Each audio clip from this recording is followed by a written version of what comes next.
Hello, I'm Isaac Hayes III, founder and CEO of Fanbase. Listen to what I'm about to tell you. The window to invest in Fanbase is closing. We've raised over $10.6 million of our $17 million goal. That means there's room for less than 6,370 people to invest in Fanbase for the average amount. The minimum to invest in Fanbase right now is $399. That makes you an owner in Fanbase today. Go to startengine.com/fanbase to invest. Why?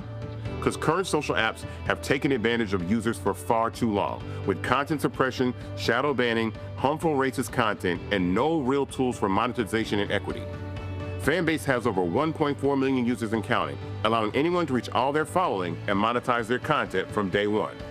Social media is the new TV, and whoever owns the apps that distribute that content have the opportunity to own potential billion-dollar companies. While big platforms with uncertain futures are failing to serve their users, Fanbase is stepping up to fill the gap. Don't wait until it's too late. Invest now, invest for yourself and your future. Go to startengine.com/fanbase and own the next generation of social media.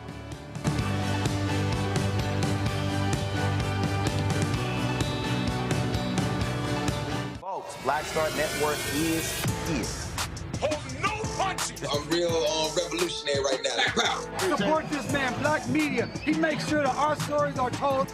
Thank you for being the voice of Black America, Roland. Stay black. I love y'all. All momentum we have now, we have to keep this going. The video looks phenomenal. See, this difference between Black Star Network and Black-owned media and something like CNN. You can't be Black-owned media and be scared. It's time to be smart. Bring your eyeballs home. You dig?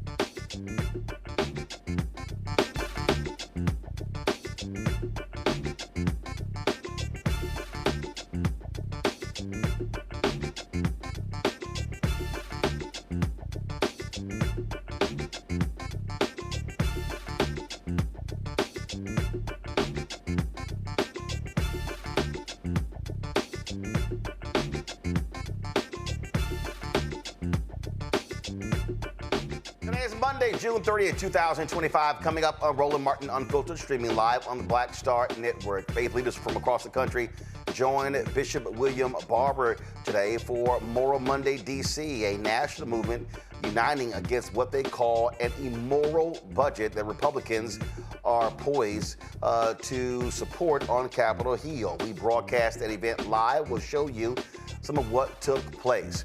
A marathon vote continues in the United States Senate. Marathon discussion, actually, continues in the United States Senate over the massive Megabill. Trump calls a big, beautiful bill. Others call a big, ugly bill. We'll show you some of what the conversations were on the floor of the United States Senate. The vote should start around 1 a.m. Trump folks, they're going after sanctuary cities, specifically Los Angeles, alleging that it is obstructing immigration enforcement. They're suing them. Also, with less than 5 months before Miami's mayoral and city commission elections, well, the city commission voted to postpone the vote until 2026. Really? We also, of course, on verdict watch in the Sean Diddy Combs trial, plus R&B legend Calvin Yarbrough, one half of the iconic duo Yarbrough and Peoples, has passed away. Folks, it's time to bring the funk. I'm Roland Martin Unfiltered on the Black Star Network. Let's go. He's got it. Whatever the miss, he's on it. Whatever it is, he's got the scoop, the fact, the find. And when it breaks, he's right on time and it's rolling. Best believe he's knowing. Putting it down from sports to news to politics. With entertainment just for kicks, he's rolling.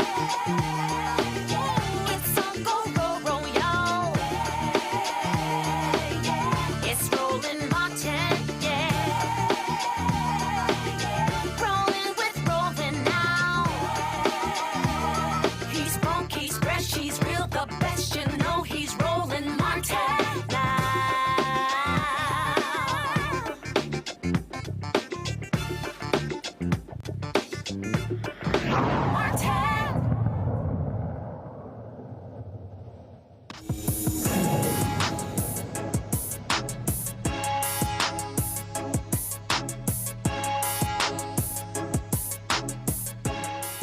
Folks, this morning in Washington, D.C., faith leaders from across the country marched to the Supreme Court and the Capitol for Immoral Monday.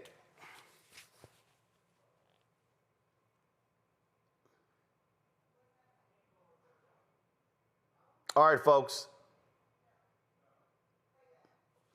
All right, folks, so let's start over, okay? Earlier today, in the nation's capital, a number of faith leaders and their supporters marched from a church in D.C. to the Supreme Court, where they held their own hearing as it related to what they call the immoral budget happening in Washington, D.C. It was led by Bishop William Barber, Repairs of the Breach, and the Poor People's Campaign. They have been blasting this budget that the House has passed, the Senate had an initial vote on, and final debate continues. And the movement calls on people of conscience to unite in sacred outrage and demand justice, truth, and transformative change. Volunteers, clergy, and concerned citizens are speaking out against all policies they deem immoral and deadly. Marchers arrived carrying symbolic coffins representing the lives they believe could be lost if the proposed federal big budget bill, which Trump calls it, others they call it a big ugly bill, if it is passed and signed into law. During today's event, they broke down the immoral budget, but not before Bishop Barber explained why they are protesting this bill. What we said, we don't come to get arrested, but we will arrest the attention of the nation. All right. Yeah.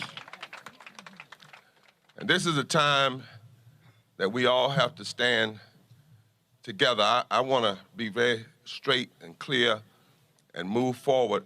We're going to have John to come, first of all, and give us the numbers from IPS, and then we're going to put a face on the numbers. We're going to put a face on the numbers.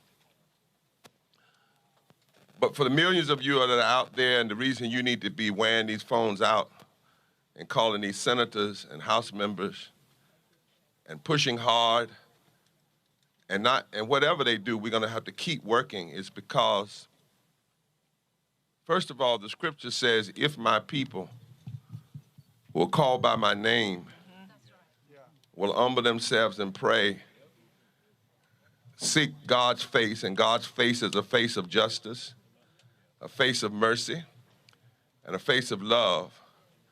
And then it says, and turn from their wicked ways. God says, I'll heal the land. Today, I don't feel like pulling any punches. We are facing wickedness. Yes. There's something wicked. When you have power of a congressman, a House member, or a senator, and all you can do is think about how to get up in the morning and hurt as many people as you can. There's something wicked about that. There's something wrong, some evil when you've got power and you've got free health care simply because you got elected to office, but then you want to block the people from having health care. And worse than that, you want to take away the health care they have. It's one thing if folk didn't ever have it, but have it and then take it away. There's a level of wickedness and wrong and injustice. I want to quote Tom Tillis. Wait a minute before you clap. I want to quote Tom Tillis, because last night, finally, he said, my party is making a big mistake. No, they're not making a mistake. This is deliberate. Yes, wow. This is not a mistake.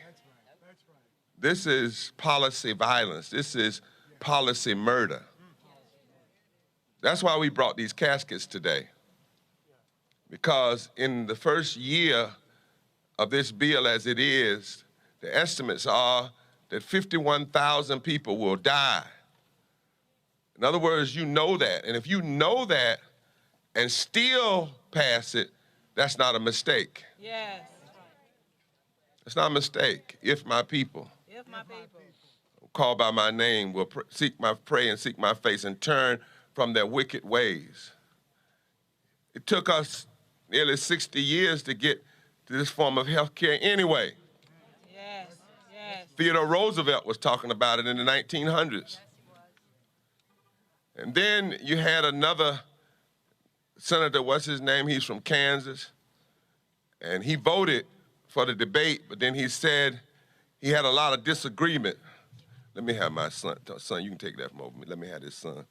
Vitamin D, good for me. He said that he voted, a lot of bad things in the bill, but he voted for it, listen to this, because he got some things delayed. And I wanted to say, what the hell is wrong with you? You going to want to delay the pain? Good? To delay? If you get a 6 months and delay people getting hurt, or a year delay, what you want to do is delay it till you're not in office so you can't be here anymore. This mic keeps going out. I need a battery. Delay. It's shameful. It's mean. It's unconstitutional. It's morally indefensible. The scriptures say it's wicked. Not just William Barber or the Moral Monday. The scriptures say that anytime, Mike, give me some more. Anytime persons will legislate evil, that's how the scriptures describe it, and make women and children pray, P-R-E-Y. And whenever you make somebody pray, P-R-E-Y, that means you're going after their life. Right. But the reason it's wicked, and come on, John, and evil and mean and bad is because it's all rooted in money and the love of money. And somebody knows that I heard somebody just say, the love of money is the root of all evil. And we're here today not just to protest what's wrong, but to demonstrate for what's right. We shouldn't be having a debate over how to take people's health care. We should be having a debate over how to give people more health care. That should be the issue. I don't need it. We should be debating that. And there's something wrong in this country where we are now. And it's not everybody. It's MAGA. It's Trump, it's Johnson. It's Hume. For the love of money, sometimes I want to ask, what does Trump have on y'all? Did he have some cameras on you or something in the hotel? What does he have on you that will make you go after and hurt this many people? And so, my brothers and sisters, that's why we stand, that's why we demonstrate, that's why we protest. And to the media, stop repeating, some of you aren't, but some of you, Trump's talking points. The reason he calls press conferences in the middle of the day is because anytime the news is talking about what's really going on, he'll call a press conference to distract. And stop calling his bill his name. It's not a big, beautiful, ugly bill. It's a big, ugly, damnable, dangerous, deadly, destructive bill.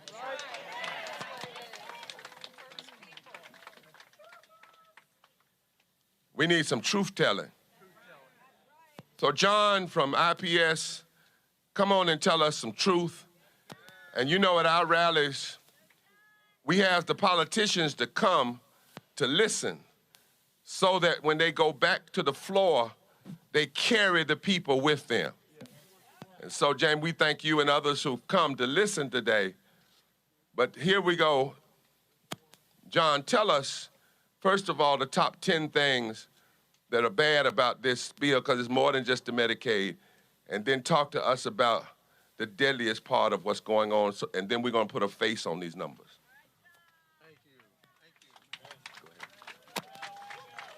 Thank you, Bishop Barber. Thank you, Congressman Raskin and others who are here who will bring this message back to the Capitol.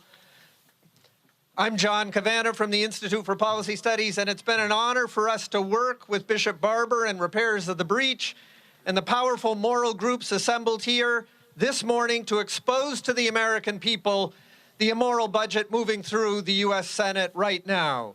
This morning, we release a crucial update on our joint report, The High Moral Stakes of Budget Reconciliation, and we're also releasing new state-by-state data on how many people are projected to lose their Medicaid and SNAP through this budget.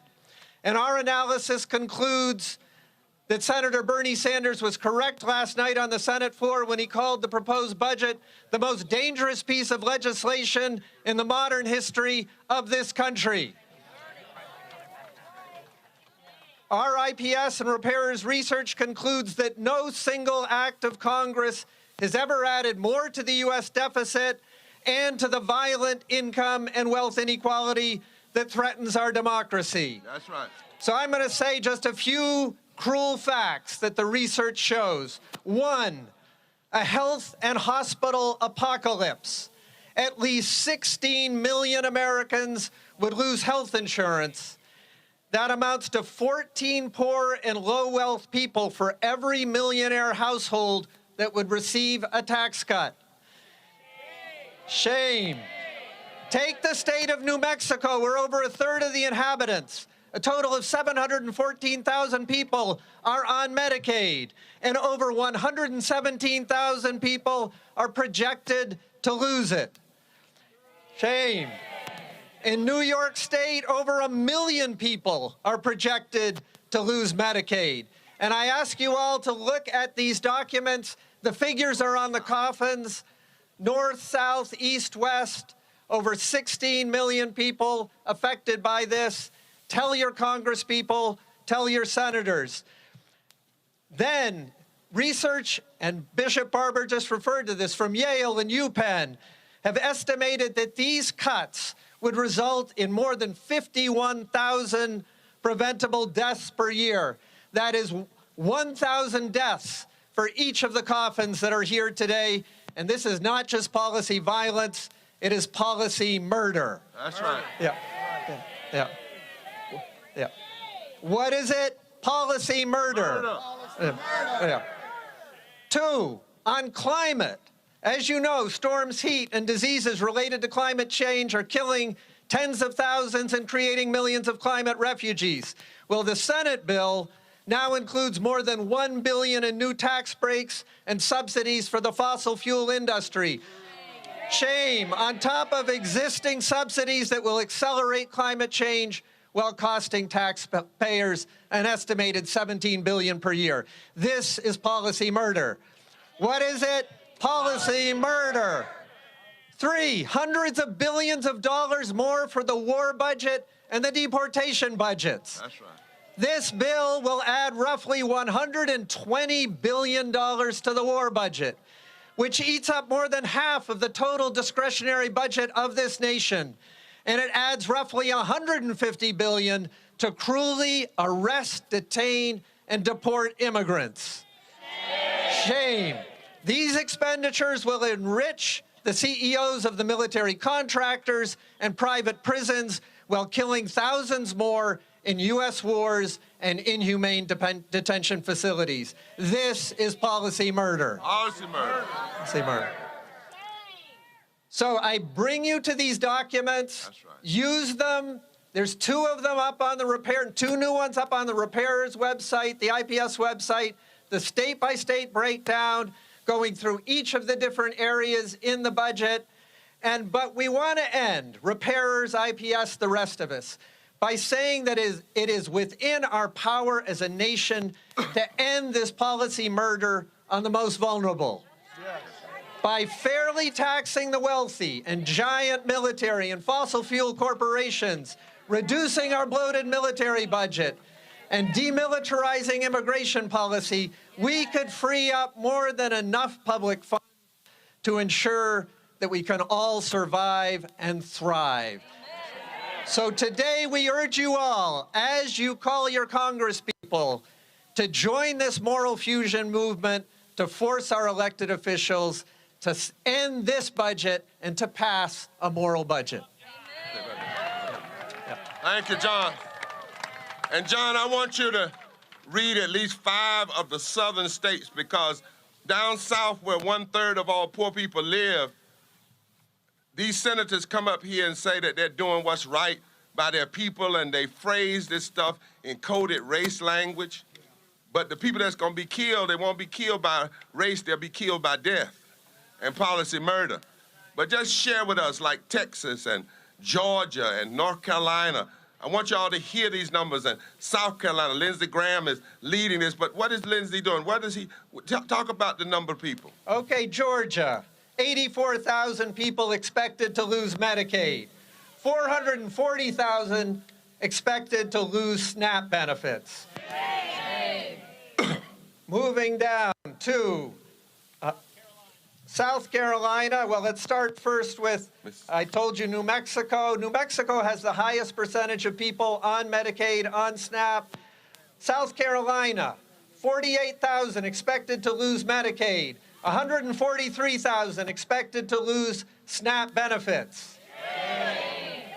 Texas, 303,000 expected to lose Medicaid, 806,000 expected to lose SNAP benefits. And in the great state of West Virginia, it's not in the South, but it's represented here by Pam Garrison and others, 75,000 expected to lose Medicaid, 84,000 expected to lose SNAP benefits. This is policy murder. Policy murder. And you'll never hear us at Immoral Monday criticize people on their personal failings, personal failures, because everybody has those. But what we are here in the public square is to criticize those who are using their public office to destroy people's lives. We're here for life. Healthcare is life. Standing against war and violence is life. Fully funding public education is life. Living wages is life. We are not here as a coalition of death. That's what we see going on with this murder and killing, and we're sending, and not only every time they say we don't have the money, it's not a lie, it's a damn lie. That's what it really is. It's a damnable lie.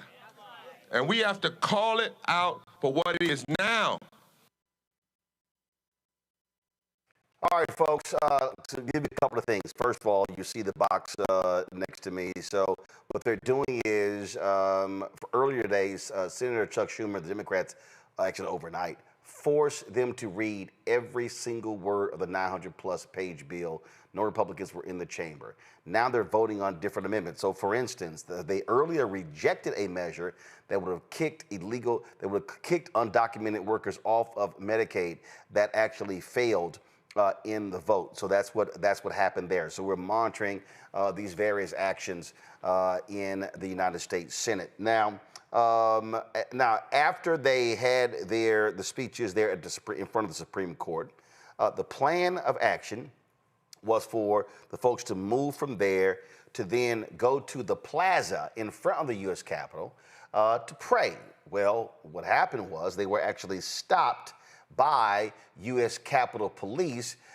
They closed off the plaza. Now, mind you, people were walking on it. It was open, and all of a sudden, they shut it down to prevent them from actually praying. Listen. They restricted it today? You heard that. They just restricted it today. They don't even want to see the truth. That's why we got to keep throwing it at them. That's why we got to have media here to tell it. Look at all the people going. They're not restricted. We're just going to pray. So,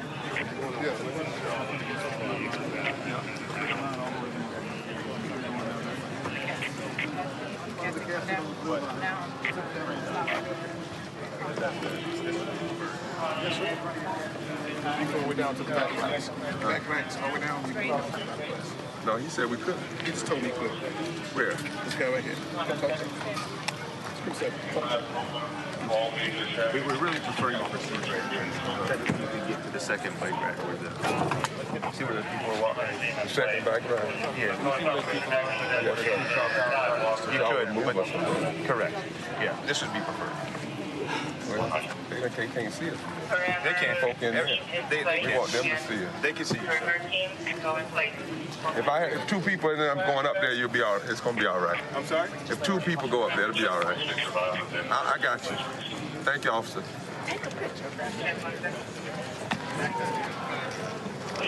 So technically, we can go up to the 2nd place. But the reason we're not doing that is because we're in the street to say we can't go down this road. That's right. We cannot keep going down this road as a nation. So it's time to pray. I want to let you all begin praying from my right as we begin now. Go take it down. Yep. There we go. Ready? Prayer for the sacred of everybody's spirit of all breath. We gather today remembering that everybody is sacred. Black, brown, undocumented, disabled, housed or unhoused. This budget forgets that truth. But we remember.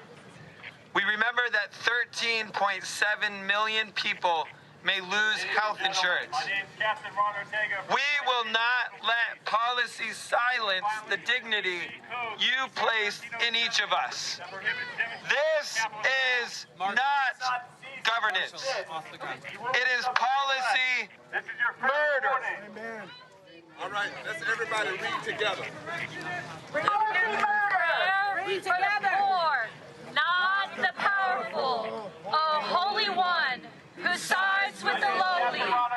This death-dealing budget gives billions to the wealthy while stripping 375,000 North Carolinians of food assistance.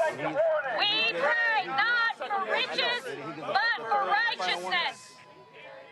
You're in violation of DC Code 23. Back it up.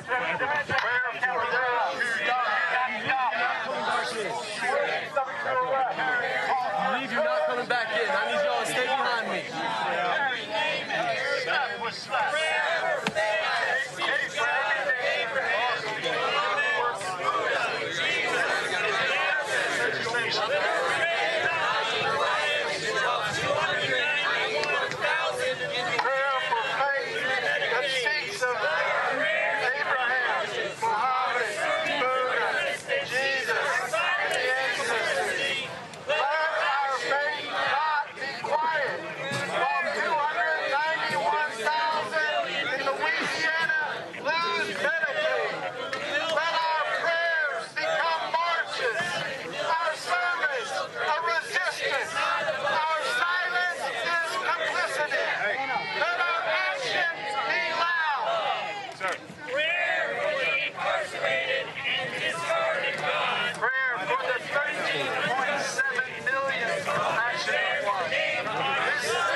It is not a budget.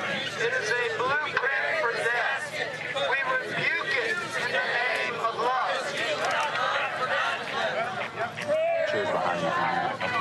Prayer for the incarcerated in discarded jobs was increasing injustice.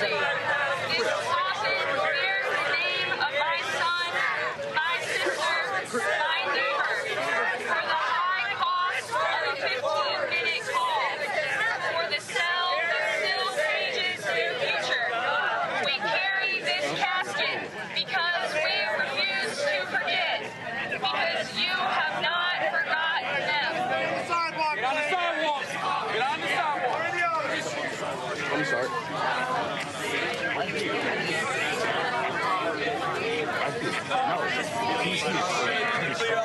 Everyone needs to get pushed back to the sidewalk. They told me to back up.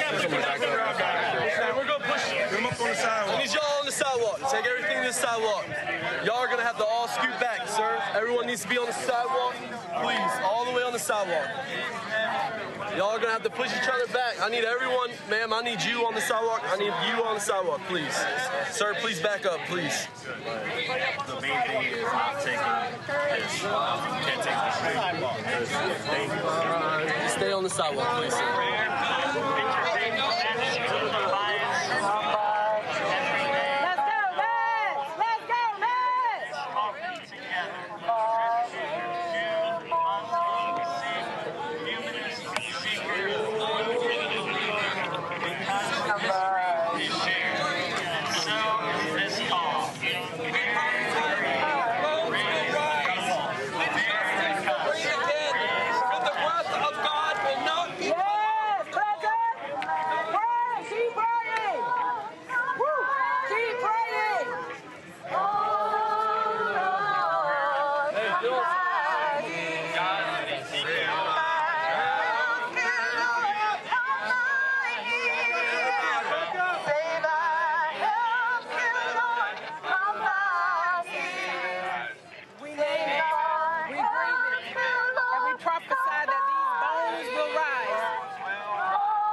blood will not be cut from the poor.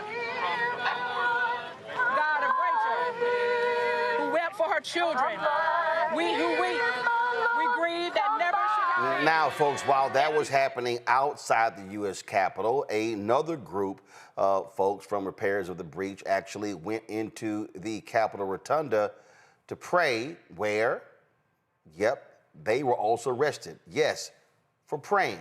Watch. God, we are gathered beneath this dome of political power to pray that your mercy, which sustains us, will prevail to save us from an immoral budget that will destroy millions of lives. We have also read the budget resolution of this Congress, which calls for $1.5 trillion in cuts to life-saving and life-sustaining programs in order to give a tax break to billionaires. When we hear the Speaker of this House parrot a regime he aims to please by calling this ugly and immoral budget one big, beautiful bill, we recall the prophet Isaiah's woe against those who call what is good evil and what is evil good. All of our religious traditions affirm care for the sick and the dying, but this budget proposes an $880 billion cut to Medicaid, which could result in 36 million Americans losing access to health care. But the proposed budget of this Congress threatens to take SNAP benefits away from tens of millions of our most vulnerable neighbors. We are also here because we know that you have heard their cries and called us to stand with the downtrodden. And we repent of the ways we've all allowed the language of symbols of our faith to prop up abuses of power. And we allow people to use your name and your sacred gifts to us as justification for a religious nationalism that has pitted us against one another. Order our steps, O Lord. Order our steps with your love, your truth, and your justice. You can soften the hearts of representatives who refuse to hear from their constituents.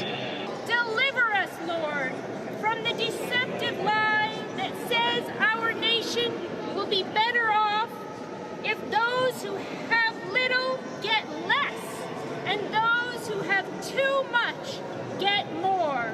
Against the conspiracy and cruelty, we plead the power of your mercy. You're unlawfully demonstrating inside the Rotunda building. You need to leave now. You gotta leave right now. Which way? There we go. That way. Don't.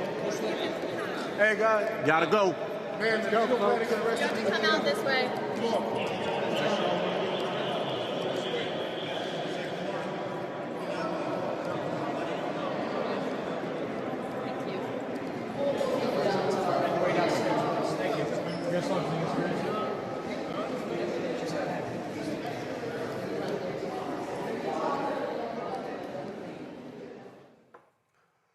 Now, folks, a number of folks have been speaking about this particular bill. And again, it narrowly passed on the first vote. One of those folks is North Carolina Senator Thom Tillis, a Republican. He voted against the bill. Donald Trump then threatened him, saying, he blasted him, saying he was going to find somebody to run against him next year for re-election. Tillis then announced that he was going to retire and not seek re-election. Well, that then caused him to take the muzzle off, and he went after this bill and the impact, especially in Medicaid, on his state. It's amazing how he found courage after he chose not to seek re-election. Just listen to some of what he had to say. So we had 3 different conference calls with CMS, with us on the phone and with on the video, and me on the video. And I said this, guys, I would love nothing more than you to prove me wrong. I would love nothing more for you to tell me it's not $26 billion or $30 billion, that it's $2.6 billion or $2 billion or $200 million. But after 3 different attempts for them to discredit our estimates, the day before yesterday, they admitted that we were right, that between the state-directed payments and the cuts scheduled in this bill, there's a reduction of state-directed payments. And then there's the reduction of the provider tax. They can't find a hole in my estimate. So what they told me is that, yeah, it's rough, but North Carolina's used the system. They're going to have to make it work. All right. So what do I tell 663,000 people in 2 years or 3 years when President Trump breaks his promise by pushing them off of Medicaid because the funding's not there anymore, guys? In the White House, senators advising the president are not telling him that the effect of this bill is to break a promise. And you know, the last time I saw a promise broken around health care, with respect to my friends on the other side of the aisle, it's when somebody said, if you like your health care, you can keep it. If you like your doctor, you can keep it. We found out that wasn't true. That made me the second Republican Speaker of the House since the Civil War, ladies and gentlemen, because we betrayed the promise to the American people. 2 years later, 3 years later, it actually made me a U.S. Senator, because in 2010, it had just been proposed. And just anticipation of what was going to happen was enough to have a sea change election that swept Republicans into the majority for the second time in 100 years. Now, Republicans are about to make a mistake on health care and betraying a promise. It is inescapable that this bill in its current form will betray the very promise that Donald J. Trump made in the Oval Office or in the cabinet room when I was there with finance, where he said we can go after waste, fraud, and abuse on any programs. Now, those amateurs that are advising him, not Dr. Oz, I'm talking about White House healthcare experts, refuse to tell him that those instructions that were to eliminate waste, fraud, and abuse all of a sudden eliminates a government program that's called the provider tax. We have morphed a legal construct that admittedly has been abused and should be eliminated into waste, fraud, and abuse. Money laundering. Read the code. Look at how long it's been there. I was Speaker of the House. I refused to do it. When I left North Carolina, I said, we're not going to do a provider tax. I left it at 2.5%. Now it's 6%. Mistake on the part of the leadership. And frankly, I know my friends are probably going to think I'm a little bit crazy here, but I actually passed a law that made it illegal to expand Medicaid. Why did I do that? Because I was convinced someday we would be here. And I would have rather found a way to get more people on Medicaid at the standard FMAP than having this 90-10 match and watching it disappear and taking away desperately needed health care. Wow. Courage. Boy, it would have been great if he said all of that before announcing his retirement. Now, after today's march, I got a chance to chat with Bishop William Barber to explain exactly why they are advocating in the way that they are. Watchers who don't understand what just happened here, they would not let y'all go into the plaza to pray. No. So we started out, we couldn't pray in the rotunda. So last week, they told us we couldn't pray even in the plaza. Now, they've had people pray in both places, but they weren't praying about injustice. They were praying about their own, MAGA. So this week, all of a sudden, all those fences went up. Right. And that had to come from the orders upstairs. Well, first of all, he was saying you couldn't go on, but there were people who literally were walking on the plaza all day, all morning. Right, it was restricted. But he said you can't go on it with your caskets. And if we went across the police line, there would be a different set of charges. And we're not going to let them set the people up like that. So we said, okay, what we're going to do is go in the street to say, we don't need to go down this road. But they are afraid of prayer and justice being hooked together.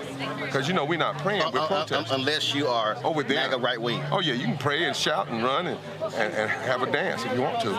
But you look at the number of people that testifies today, we had about 12 times more people this time than the last time. The count I got was we had over 1 million people cross-posting and out there. So we just got to keep the pressure up. And I say, no matter what happens to this bill, we got to keep people angry and focused and clear so we can mobilize all those folk when it comes time to get these folk out of office. That was a Fox News poll where almost 60% of the people were against this bill. That's right. That's their poll. That's their poll. And so my thing is, you do this to 16 million people, that's 16 million people we can get to fight. And it is going to be a political fight. People have said different times elections are the most important. This election has got to be the most important because it says whether America will stand for this or whether we're not. What do you make of your home state senator getting some courage now that he's not running for re-election? Yeah, ain't that some strange courage? You get the courage, hold that down, when you're not running for re-election. I wish he had... All of a sudden, he's speaking truth. Yeah, I wish... Come around here. Reverend Barber about to sit down. Well, you know, it was partial truth because that's my car. It was partial truth. Yeah, it was partial truth because he wanted to go back to the House bill. But the truth, I want to see him. I wish he had stood and voted and got some of his other people. Right. I'm glad he did what he did, but why quit? Right. My thing is, what does Trump have on you? If it's that bad. It's like when Jeff Flake quit in Arizona. Yeah. When, I forgot the guy in Tennessee quit. They were all afraid to oppose him. All afraid. I mean, what does this man have on you? And so Tom Tillis was the one that passed the bad voting laws in North Carolina. Yeah, voter suppression bill. I'm glad that he spoke up, but I wish he would stay and fight and get some redemption for all the other stuff he's done. Because he's there until in 26. 26. So fight, man. But it's gonna be a ride in North Carolina next year. Yes, sir. And we're gonna see some new things happen. We'll be there. Thank you for coming, Bishop, Roland. I appreciate it. Thank you. Appreciate it. Folks, we had the opportunity to catch up with some folks who were at today's march to share their thoughts on why it was important for them to step out and protest. He was a man from, so let's go ahead and roll that. What brings you here today? Why was this important to you to come and protest? It was important to me because I felt like they're not giving a voice to the people to give us a chance to speak out against the big, beautiful bill, as it's called. I don't think that they're putting out all the facts. All the people that will be impacted will lose Medicaid and Medicare, lose access to SNAP, the extra eligibility and the hoops that they'll have to go through to receive those benefits. I don't think that they're giving out all the facts to the people. They're trying to make it sound like it is a big, beautiful bill, and it's really not. It's going to cause a lot of death and a lot more poverty, separate the wealth gap, or increase the wealth gap, and just give more tax benefits to the rich.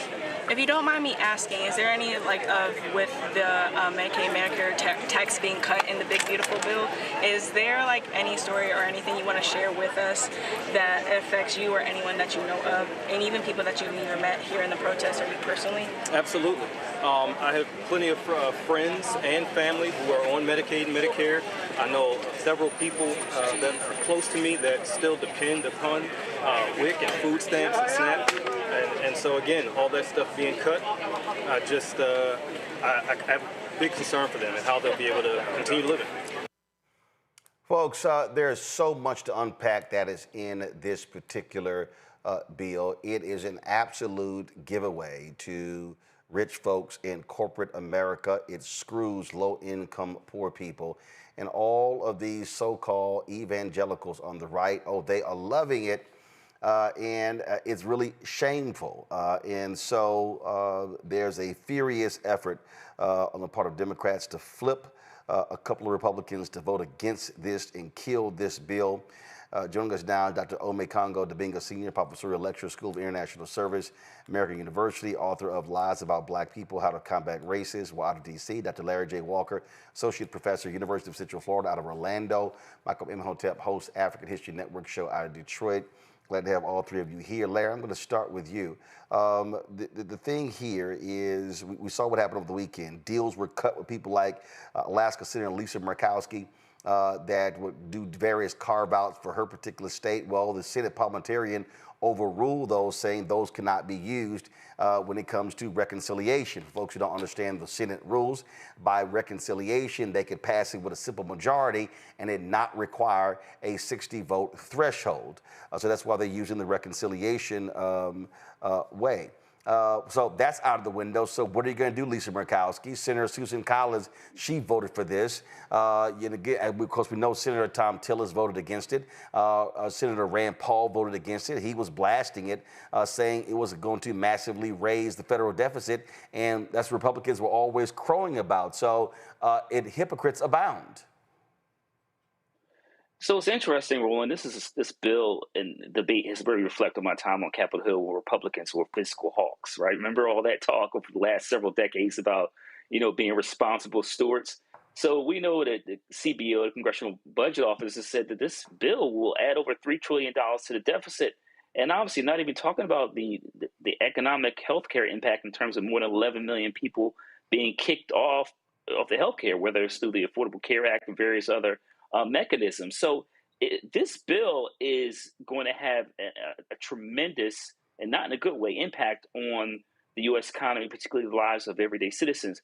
The other thing that we're not talking enough about, Roland, is the impact this is going to have on the ability for lower income, middle class kids going off to college. It lowers Pell Grants. It also makes it more difficult for people to take out student loans, plus loans. I believe it eliminates plus loans, et cetera, and doesn't give you a pathway to have your loans forgiven. This is going to impact in terms of individuals who are going to want to be dentists or physicians, et cetera. So the implications of this bill are far-reaching, and there are a lot of Americans who are sleepwalking through this. And by the time they look up over the next 2 to 3 years, it may not necessarily impact you, but it's going to devastate family and friends and other members of your community. And this wide-ranging bill it's just a travesty. In all my years working on Capitol Hill and following politics, I've never seen a bill like this with such a massive wealth transfer from low to moderate income families to wealthy families. I mean, what we hear people say, what they're saying is that flat out that this could be the biggest wealth transfer in American history. That's what we constantly are hearing on Makongo. Yeah, and it's happening right in front of all of our faces. And the fact of the matter is, you spent this whole segment showing what Reverend Barber is doing, and others. We talk about this every day, and all of us here are damn near 24-hour consumers of news. We haven't seen this anywhere. A study came out today that showed, like on Fox News, the ratio of them on Fox, I'm sorry, because it's not news, the ratio of them mentioning Medicaid versus mentioning Biden is 10-1. They mention Biden more than they do Medicaid. So the people who are watching that, so many people out there don't even know about this bill, and some who know about the bill don't even know about Medicaid being in it. And so the messaging has been very problematic. Democrats have gotten a lot better on the messaging on this particular issue, but people need to be, these senators, these politicians, these Democrats, they need to be out there with Moral Mondays. They need to be out here, talking about this every day. They need to be bigging up this platform because when we're talking about this wealth transfer, I'm just tired of seeing so many issues in this country, and I know we'll talk more about them tonight, immigration and other stuff, of people not feeling like something's going to bother them because they feel like it doesn't affect them. This is going to affect you. Oh, I got private insurance. It's not going to affect you? You think it's not going to affect you when more people are looking for, the fewer doctors that are available, or people are flooding the hospitals or flooding the network? We can go down the list of how many things that are going to affect people who think this bill won't affect them. But it's not going to happen unless we have more people like you, Roland Martin, like Reverend Barber, who are out there telling the truth. And I applaud not only Reverend Barber, but all of the people of all backgrounds, religious, racial, cultural, gender, who are showing up with him and taking this message back to their communities. Because this is going to pass, Roland. It's going to pass. The Supreme Court and these Republican politicians have not stopped Trump on anything. They've slowed him down here and there, but they are going to give in, and we have to prepare for it.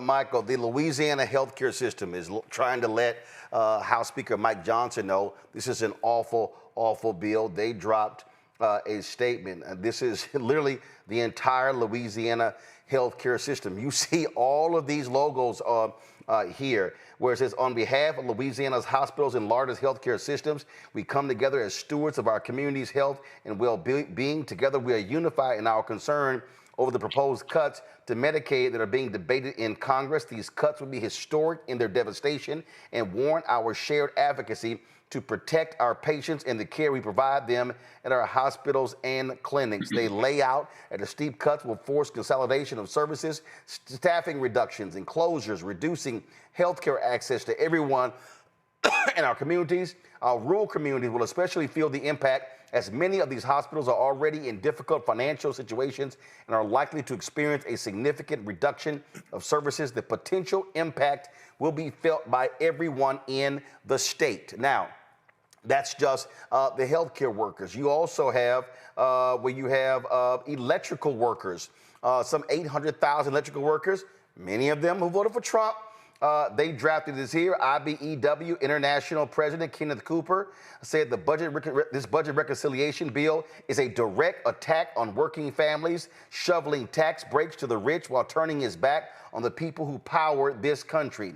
The IBEW strongly opposes any proposal that guts infrastructure investment, especially plans like this one that sacrifice existing economic development while providing no clear benefit to working Americans. At a time when we should be investing in energy independence at home, this bill forces our economy to rely on foreign adversaries while dramatically increasing energy bills for every household and draining local communities of the jobs they rely on. What they're talking about right here, all of those green economy, green jobs that are being slashed, they are gutting electric vehicles, tax breaks for solar, things along those lines. IBEW says, make no mistake, this bill will cause hundreds of thousands of good-paying construction jobs, billions of work hours, and hundreds of billions in lost wages and economic benefits to America's middle class. I'm sure a lot of those white electrical workers who voted for Trump are now kicking themselves in the butt, Michael.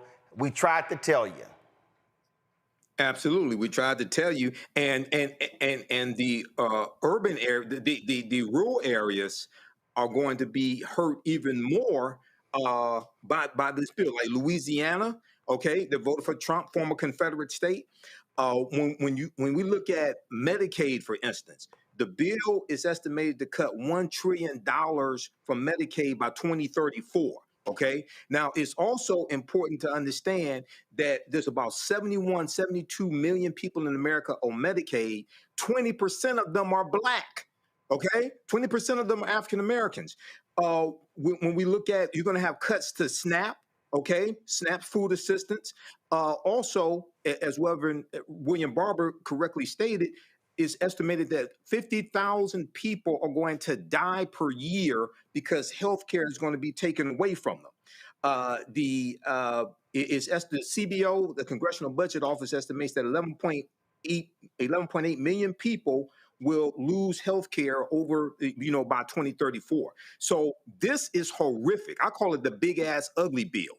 Okay, this is horrific. This shows the consequences of elections. But the other thing is, Roland, so this is the fiscal year budget. Have you heard anything about stimulus checks that some Black people said they were voting for Trump for? I haven't heard anything about stimulus checks, because I saw interviews with idiotic Black people saying that they were voting for Trump again because they wanted stimulus checks. There's nothing in here about that. But what's in here is going to devastate the African American community, but devastate America as a whole. We tried to tell you. We did. Also, let me go at the building trade unions. They also have come out against this bill as well. North America's Building Trades Union. This is from Sean McGarvey. The revised Senate draft released late last night is a massive insult to the working men and women of North America's building trades unions and all construction workers. This is not what they voted for. If enacted, this stands to be the biggest job-killing bill in the history of this country. Simply put, it is the equivalent of terminating more than 1,000 Keystone XL pipeline projects. In some cases, it worsens the already harmful trajectory of the House-passed language, threatening an estimated 1.75 million construction jobs and over 3 billion work hours, which translates to $148 billion in lost annual wages and benefits. These are staggering and unfathomable job loss numbers, and the bill throws yet another lifeline and competitive advantage to China in the race for global energy dominance. Our 3 million members are ready, willing, and able to build this country into the world's undisputed energy superpower, but this bill takes their jobs away and undermines that mission. Well, guess what, Larry? said, this is not what we voted for. This is what you voted for. I don't know what the hell all these people keep saying. It is what you voted for. Now they are seeing the reality of what we kept saying and what was going to happen if Donald Trump got back into the Oval Office. Yeah, so people voted in November. They thought bad for you and not for me. Yep. But they weren't listening or either misinformed. But we all have to pay the toll now. Everyone's going to have to pay the toll. And you know, Roland, interesting about all this, we all talk about what the federal government has done in dramatically pulling back funding from various health indices in terms of research, et cetera. I don't think people realize we're not headed for a recession. We're headed for a depression in a couple of years, because what you have is literally, we're not even talking about all the federal workers that lost jobs, but you're talking about tens of thousands of jobs lost in healthcare, higher education, building trades, et cetera, over the next couple of years. You combine that with dismantling the social safety net, and you're talking about tremendous political, economic, social upheaval that people haven't seen in generations. We thought we had it bad during the Bush Jr. administration in terms of those hard economic times. It's going to be far worse. So we're beyond the time of this idea of Republicans being compassionate conservatives. Now it's each your own. And you're right about people who voted, particularly, like I said, the labor unions. The Biden administration saved pensions, and VP Harris was the deciding vote. And unfortunately, many of those individuals who benefited or had family members benefited didn't support her. And once again, in terms of working class labor unions, those well-paying jobs, those jobs are going to disappear. All this green energy jobs, all the infrastructure money that we got from the infrastructure bill to build roadways and highways, et cetera, that money is going to be gone. And then those jobs are going to be gone. People won't have access to health care. They won't be able to get important services in terms of Medicaid. That'll all disappear. So you combine that with a country who is dramatically increasing the funding for ICE, it'll make it literally the largest, in terms of what we do in terms of, policing in the country. It'll make it larger than FBI and some of these other entities we've known for decades. So you combine that with ICE and policing in neighborhoods, and we're seeing right now, that'll only increase. But the response to that will be concerning, as the violence that individuals will respond with when they see individuals in their community they don't have anything to eat. Well, I don't give a damn what he has to say. I don't believe anything that he says, but guess who's a little perturbed by what's going on here? Oh my God, Elon Musk. So this is what he sent out earlier today.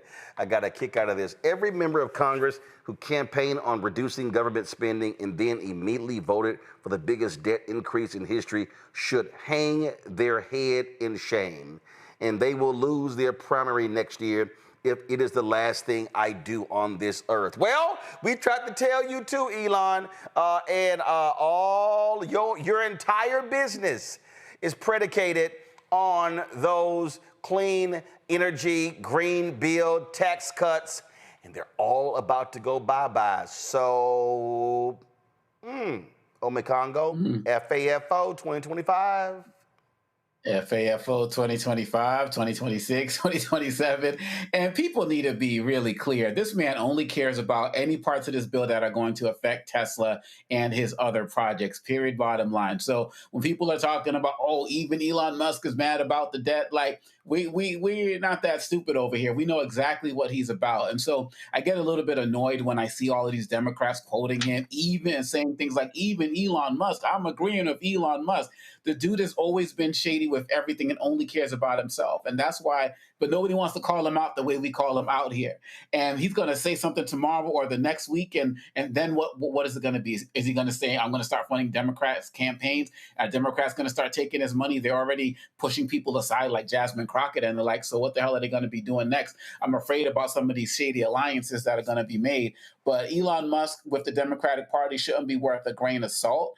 And when he puts out these particular types of comments about, oh, I'm going to make sure people don't get reelected and so on and so forth, he's only going to put people in interest who are going to go there and make sure that his interests are protected, not the interests of the American people. This man has been part and parcel to the destruction of American society through his fake department and through Trump giving him access to pretty much everything. And he's part of our downfall as well. And he can't escape that smoke.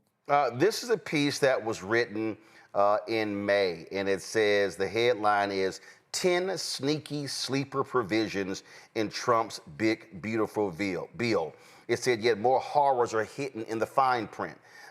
And when they went into it, crippling courts. The bill will actually prohibit any funds from being used to carry out court orders holding executive branch officials in contempt. So they want to gut the power of the federal courts. Bonus for tax prep industry. Of course, they want to get rid of e-file and they want to whack e-file, which is available to taxpayers in 25 states because the tax prep industry hated losing billions of dollars. Guess what? They said the bill adds $45 billion to build immigration jails. They're going to spend, Samuel Singawe posted this, they're going to spend more money in this bill than was spent in the 1994 crime bill. Y'all better recognize what's going on. They are allowing the termination of the tax status of nonprofits if they define them as terrorist supporting organizations. They're going to slap that on everybody. They're going to block states from regulating AI for a 10-year period. So what happened to states' rights? Gutting the estate tax, weakening the child tax credit, expanding school vouchers. Again, cuts to Affordable Care Act and support for gun silencers. So it's so much crap in this bill that it's just insane when you begin to break it down, Michael. And again, folk don't pay any attention and the numbers don't lie. So what should be happening, folks should be blowing up the phones of United States senators saying, you vote for this, especially those red state senators who are up for re-election. We're going to kick your ass at the ballot box next year. Absolutely. And, you know, I think it was the doctor he just talked about, Dr. Larry, mentioned the pension dollars, the Biden-Harris interjecting $36 billion to save pensions for UAW, for the UAW employees, auto worker employees. It was 350,000 auto employees had their pensions saved because of the Biden-Harris administration. When you deal with some of those things that are hidden in this big ass ugly bill, you're absolutely correct. I've been seeing information about this. One, trying to weaken the courts. This deals with straight out of Project 2025 and the Unitarian executive theory and trying to take more power away from the courts and give it to the president. And then also you talk about the $45 billion to build privatized prisons. People have to understand Core Civic and Geo Group, two of the largest owner-operators of privatized prisons in the country. They supported Trump in 2016, and they supported Trump again in 2024. Okay, and you have where some of these migrants are being housed are in privatized prisons owned by these corporations. Okay, now Donald Trump signed an executive order to unleash the police. We know that his Department of Justice has backed out of consent decrees with the Ferguson Police Department and also in St. Louis, Missouri, things like this. We know, again, they're taking a hands-off approach to policing. So you're going to unleash the police. You're going to build more privatized prisons, okay? And now, who you think they're going to put in there?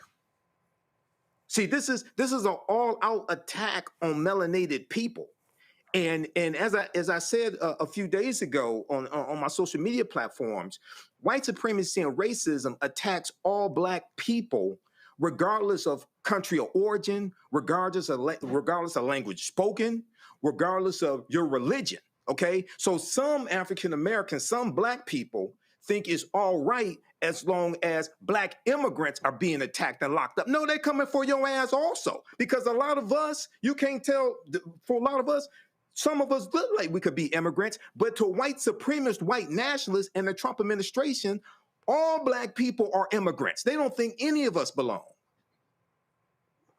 Well, absolutely. And so the reality is, folks, what you are seeing, you're seeing a huge debate that take place in this country. And what we have to understand right now, what's going on here. And if there's one person who, you know what, I'm so sick of, I'm so sick of this man because, frankly, he's lazy as hell. And that's Democratic Senator from Pennsylvania, John Fetterman. Okay? This is literally what he, let me explain to everybody. This man gets paid to be a United States Senator. He complained earlier this week that they basically dogged him out so much he had to come back and attend committee hearings and do votes that he felt were irrelevant. Now he's whining about what's happening right now with the debate going on. I want y'all to listen to this. Listen to this. Did you get any clues on the floor about what time this wrap? Oh my God! I just want to go home. I've missed our entire trip to the beach. My family's going to be back before we on that. So, and again, I'm going to vote no. There's no drama. You know, the votes are going to go. In fact, the only interesting votes are going to be on the margin, whether that's Collins or Johnson and those. But all the Democrats, we all know how that's going to go. And I don't think it's really helpful to put people here till when some ungodly hour. And again, thank you, sir. You can't go to the beach with your family. Okay, well, it's the margins. How about you stay there and you work on them, you talk to them, you push them, you prod them. This is just very simple. I mean, I don't really care, Larry. If John Fetterman doesn't want to do the job of United States Senator, then resign. Then resign. And let somebody who actually wants to show up for work. Oh my God, I've already missed my family beach trip. This is just so rad. I don't know what to do. We're just here. It's just wasting time. I just want to go. I just want to go to the beach. Sounds like a spoiled-ass brat. So, Roland, I have a serious problem. First of all, I'm from the Commonwealth of Pennsylvania, and black folks tried to tell other people in the state of Pennsylvania before the election, and they voted him in, that it was a bad idea. So that's one. Secondly, I got to tell you, Roland, as a former congressional staffer that spent so many hours working on minute language and stuck on weekends working on bills and amendments, I have a problem with someone who's getting paid and is only one of 100 individuals in this country that hold the kind of power he does as a U.S. Senator. So listen, and I have a problem. He's just casual, not only casual appearance, but how casually he just says these things like he doesn't represent the entire state. So listen, he needs to get it together. This is the job. You ran for office, you won a primary, and then you won a general election. And then you're right. If he doesn't want to be a U.S. Senator, he can simply resign and let Shapiro, fill that seat and then set a date for a new election. And the people, my family members, et cetera, deserve someone who's more invested in the state and the needs of Pennsylvanians and Americans overall. But listen, I don't want to hear that. Like I said, there are far too many U.S. senators, and us again, my fellow staffers who are spending hours working on this bill, working on all the details, that don't get to go home, miss birthdays, holidays, et cetera. So he has the power to just chauffeur drop him an hour and a half away from wherever he is in Pennsylvania or Delaware, et cetera, Jersey, to go to the beach. So he needs to get over himself. He needs to do the job of U.S. Senator, what he's getting paid for, and if not, he needs to step aside. Absolutely. All right, folks, hold tight 1 second. I got to go to a break. We'll be right back. Roland Martin Unfiltered on the Black Star Network. This week on the other side of change. Mass incarceration, Trump administration is doubling down on criminalization, and how it is profitable. And there's something really, really perverse about saying that we need to put people in cages in order for other people to have jobs. Like, that is not how our economy should be built. Only on the other side of change on the Black Star Network. Hello, I'm Paula J. Parker. Truly proud on the Proud Family. I am Tommy Davidson. I play Oscar on Proud Family, Louder and Proud. Hi, I'm Jo Marie Payton, voice of Sugar Mama on Disney's Louder and Prouder, Disney Plus. And I'm with Roland Martin on Unfiltered.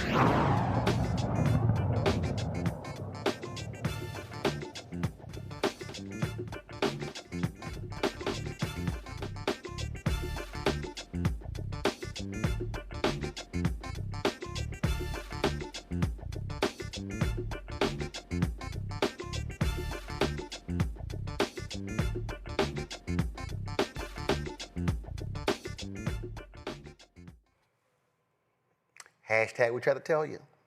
Remember when the Trump people were saying, oh no, we're only going after the illegals. Guess what? They now want to go after people who are already U.S. citizens. A new Justice Department memo reveals that federal attorneys have been instructed to prioritize denaturalization cases targeting naturalized citizens accused of offenses such as fraud, national security violations, or even errors on old immigration forms. Folks, we're talking up to 25 million Americans who were born abroad now facing the possibility of losing their citizenship and being deported to wherever. Now, these aren't criminal trials, which means there's no guarantee to a lawyer, and the government doesn't have to meet the same high burden of proof. Now, they're even, I think Carolyn Levitt even made this comment. They even are saying, well, you know what? Hey, I think, and we remember Andy Ogles, congressman from Arizona, that racist. Remember, he tweeted last week that the United States should go after Zoran Mamdani, of course, who was the Democratic primary for New York City mayor, and take his citizenship. Hello? Did I not tell y'all in my book, White Fear, what was going on here? That the Great Replacement Theory and all this sort of, didn't I tell y'all what these people, y'all, this is the book. The cover of the book is a photo of a white man on January 6, 2021. And this is me saying, the caption is, all of this is ours. All of this is ours.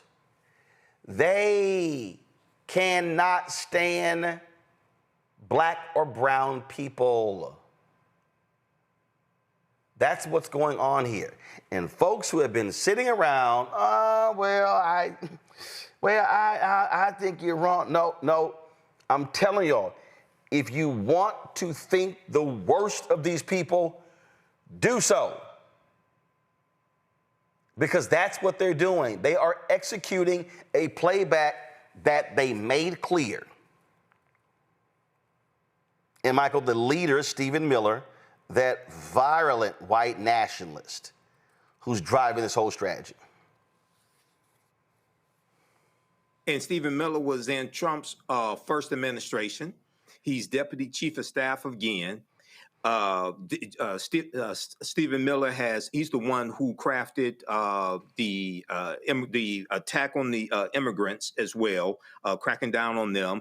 The report came out that in May, he told ICE that Homeland Security that they had to increase the number of people arrested to 3,000 per day, something crazy like this. Okay, and what African Americans have to understand is that they're coming for all of us.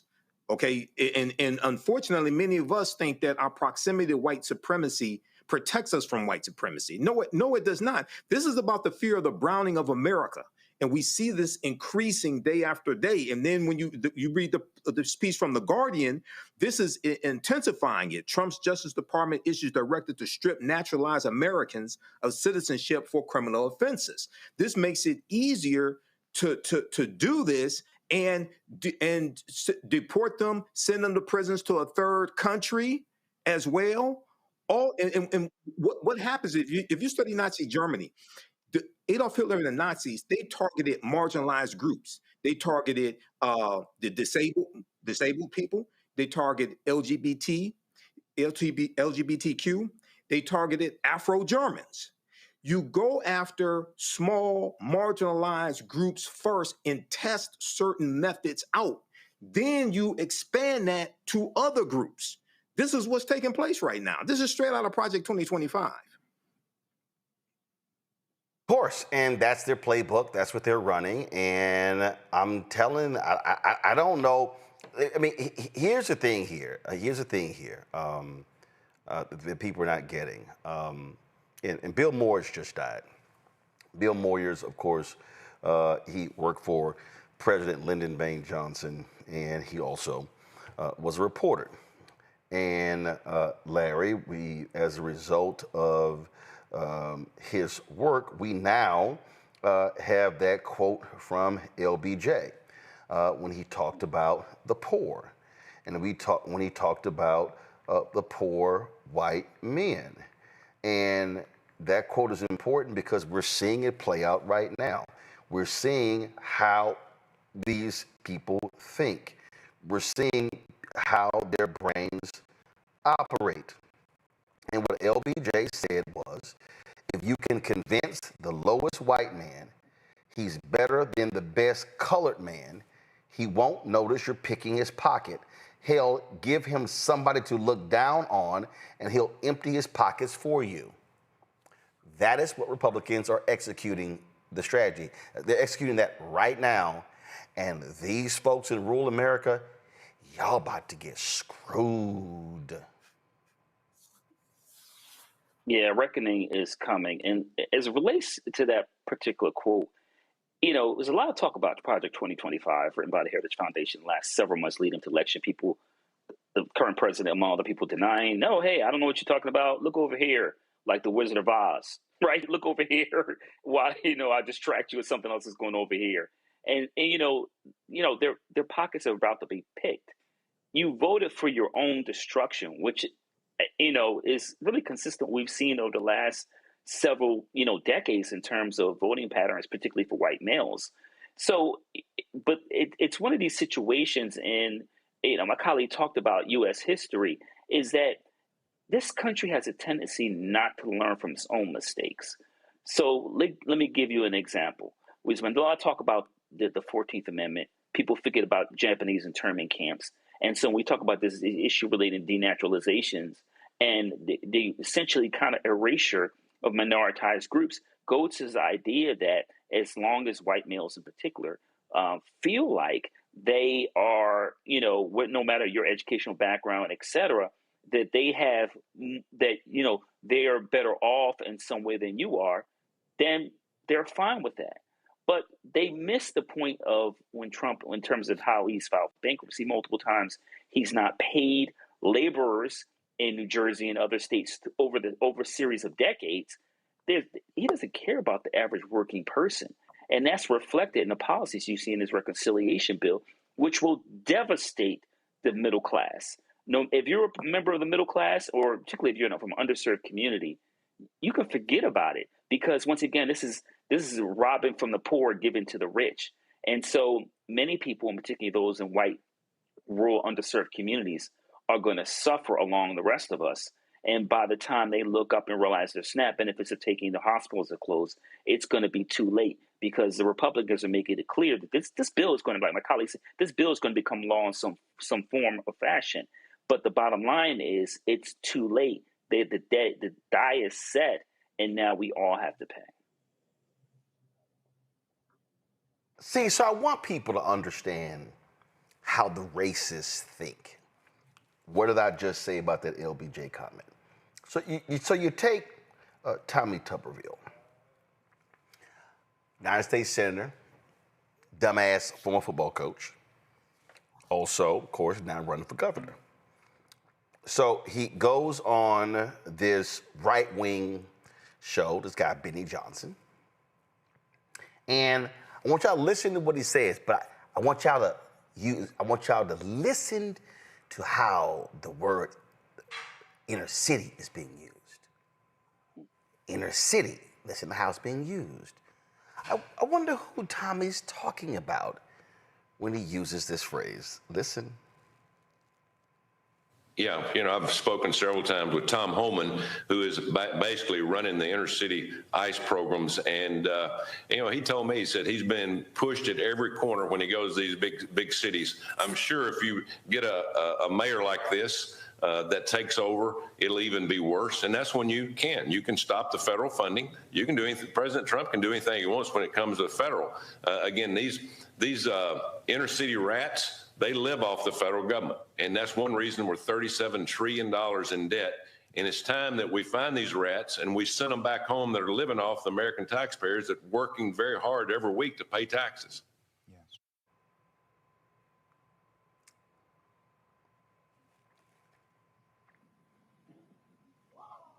Allow me to run that back again.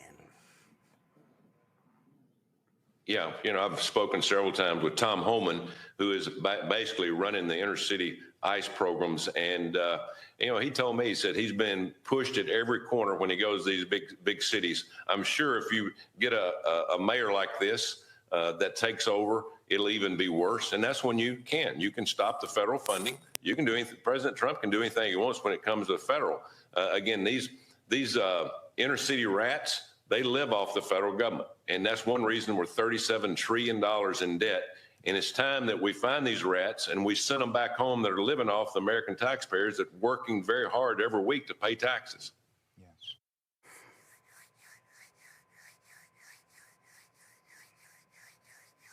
Really, Tommy? Tommy, did you just sit here and declare the inner city rats living off of the federal government? Did you just sit here, Tommy, and talk about who's sucking up federal funds? Is that what you just did, Tommy?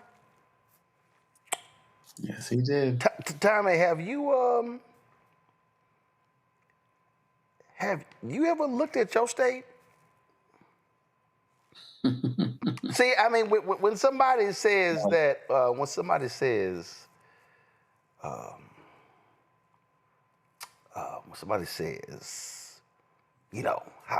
you taking money, and what you doing, you might want to grab a mirror, Tommy. Do y'all know that one of the most, I'm gonna use Tommy's language, rat-infested states in America is Alabama? Anthony, go to my iPad. Federal transfers to Alabama governments. Now, y'all, this is 2017 to 2022. Will you look at that?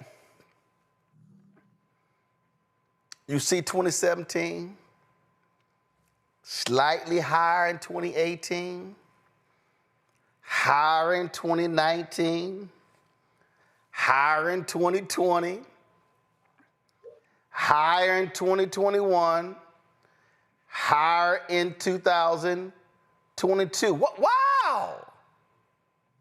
Tommy! Your own state sucks up so much federal money. This here, y'all, is from March 10th, 2025, from the Alabama Policy Institute. Headline, Alabama must limit dependence on the federal government. So when you go through this breakdown here, Alabama is consistently ranked as one of the most federally dependent states in the nation. Rats, rural rats. According to data from usaspending.gov, Alabama received over $66 billion in federal funding last year. This includes over $36 billion in direct payments to Alabamians, $17.3 billion in contracts awarded within the state, and nearly $13 billion in grant awards to state agencies. In 2024 alone, grant awards accounted for nearly 32% of all of Alabama's state government revenues. The Alabama Medicaid Agency received more than $6.4 billion from the federal government, with the State Department of Transportation and Department of Education each receiving more than $1.2 billion in federal grants. One problem with being so heavily reliant on the federal government is that state funding may shift. State funding may shift based on the priorities of one presidential administration to another. Moreover, though, there's a perception that federal dollars are free money. They are not. Each dollar that the federal government sends back to state and local governments in the form of direct payments, grants, etc., represent taxpayer dollars that hard-working Alabamians have paid to the Treasury. Federal money also always comes with strings attached. There are several recent examples of this. Tommy, your broke-ass state desperately needs federal money. And you trying to talk about these inner city rats, they sitting here taking federal dollars, the taxpayers, the hard-earned money, and we need to send them back. Well, where we gonna send y'all asses to? Tell me, Tommy. Where we gonna send all them broke-ass white people in Alabama who are mooching off the federal government, Tommy? See, y'all, this is the hypocrisy.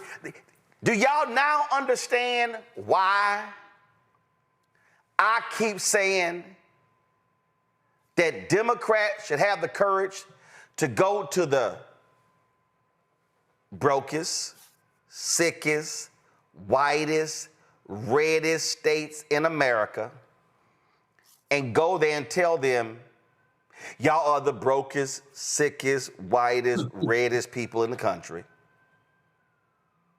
and literally read stuff like this to them? Because see, y'all, here's the problem.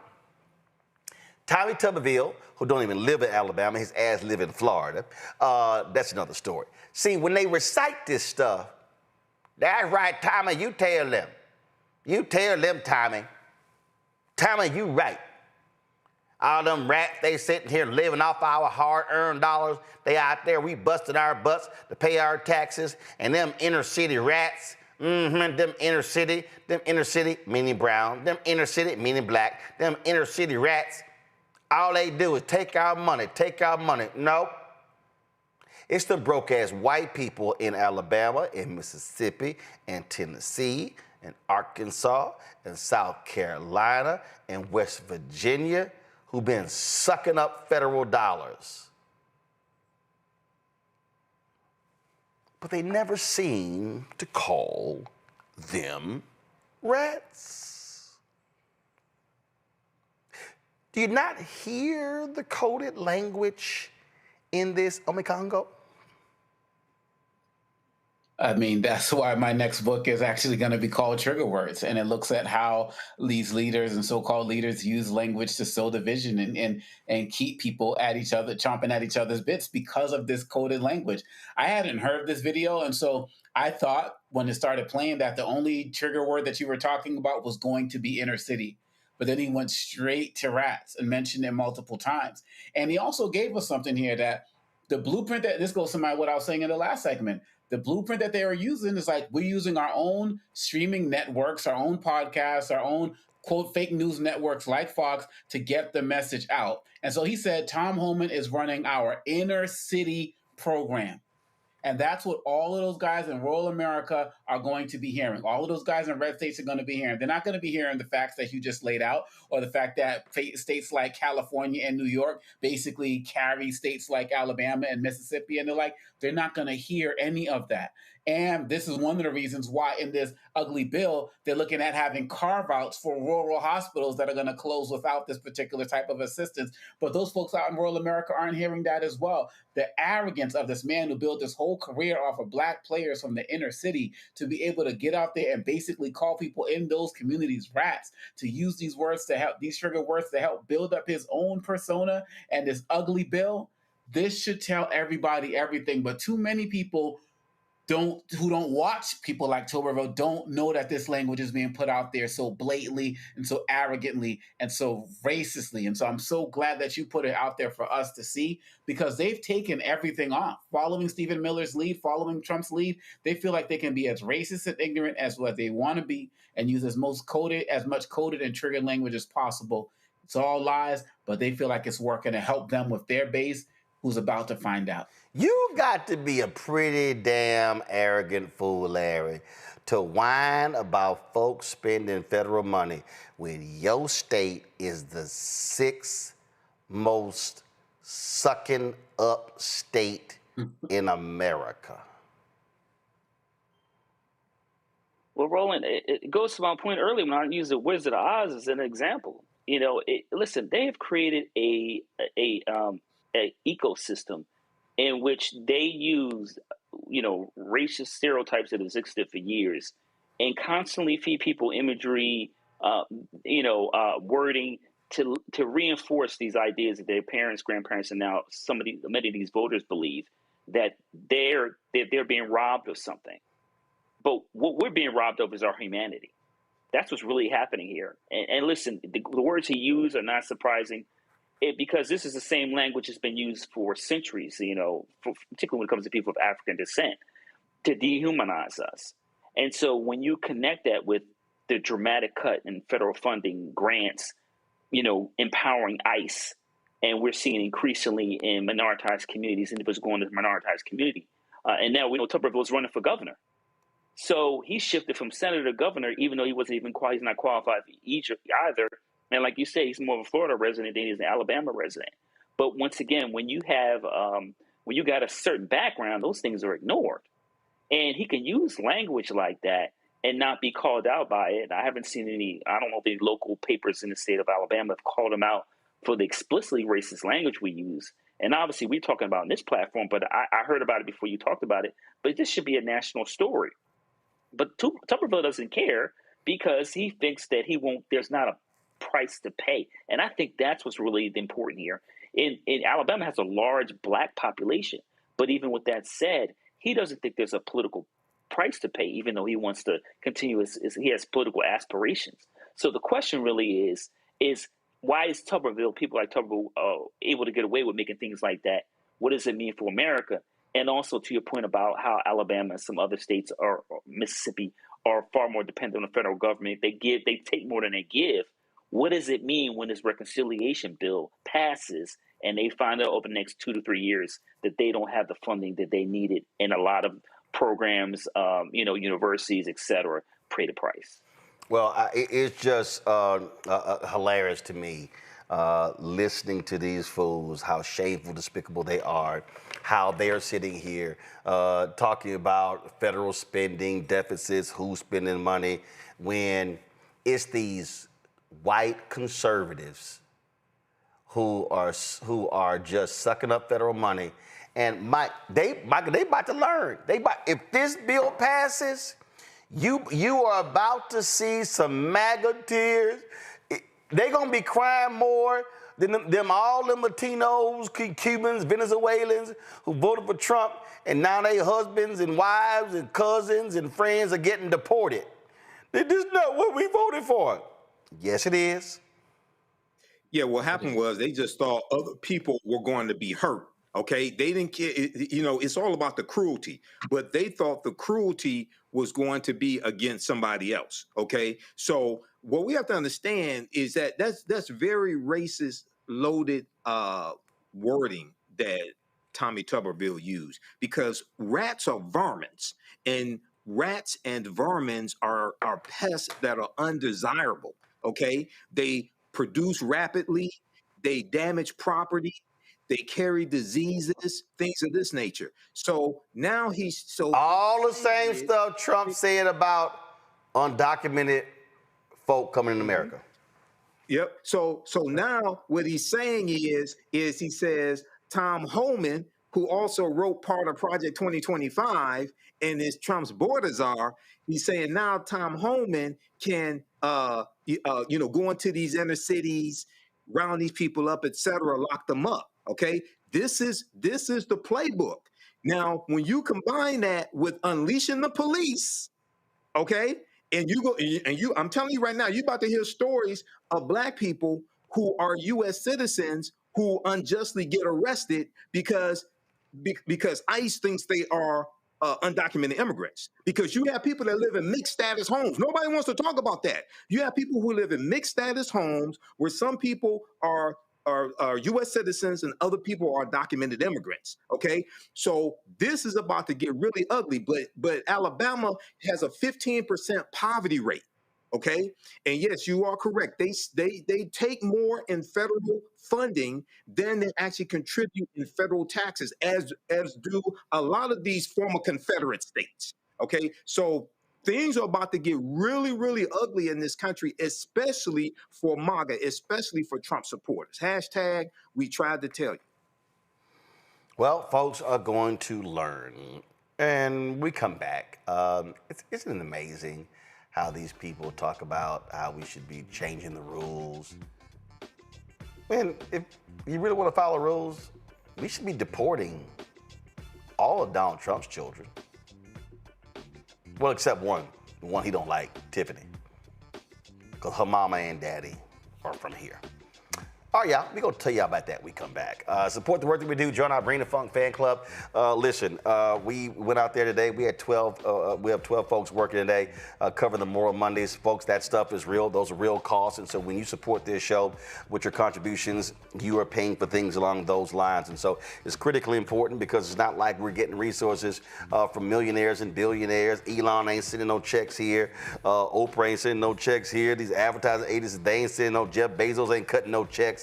And so we're making it happen, and your support is crucial to us continuing to do the work that we do. So the goal is to get 20,000 of our fans contributing on average $50 each a year, $4.19 a month, 13 cents a day to support this show and the additional shows right here on the Black Star Network. If you want to use Cash App, please do so.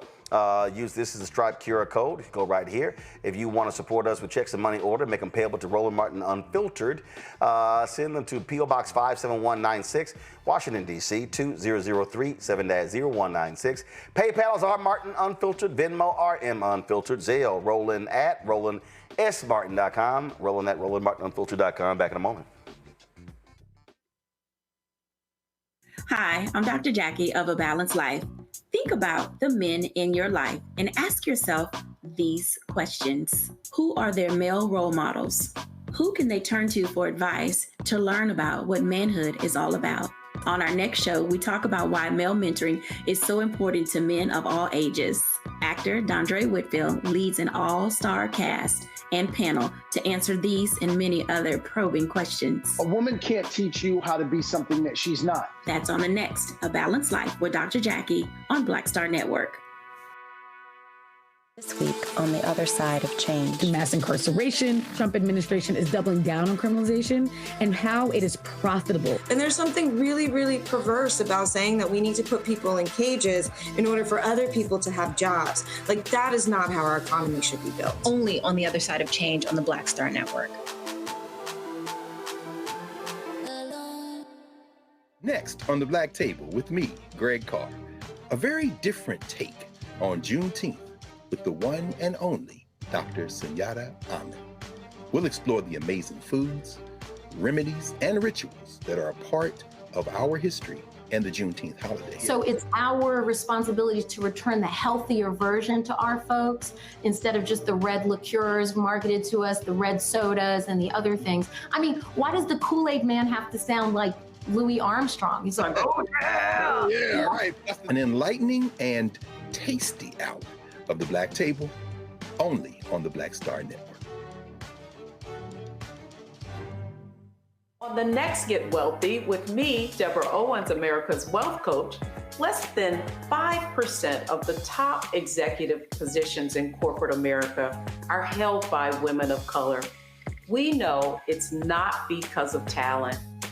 A recent study says that it's microaggressions, unconscious bias, and limited opportunities being offered to women of color.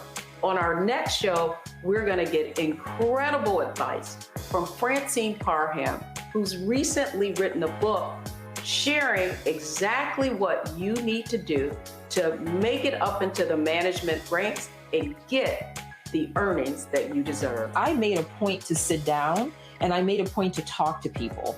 And I made a point to be very purposeful and thought-provoking when I spoke to them. That's right here on Get Wealthy, only on Black Star Network. Hey, what's up? Geek Tony in the place to be. Got Kicked Out Your Mama's University, creator and executive producer of Fat Tuesdays, an air hip-hop comedy. But right now, I'm rolling with Roland Martin, unfiltered, uncut, unplugged, and undamn believable. You hear me?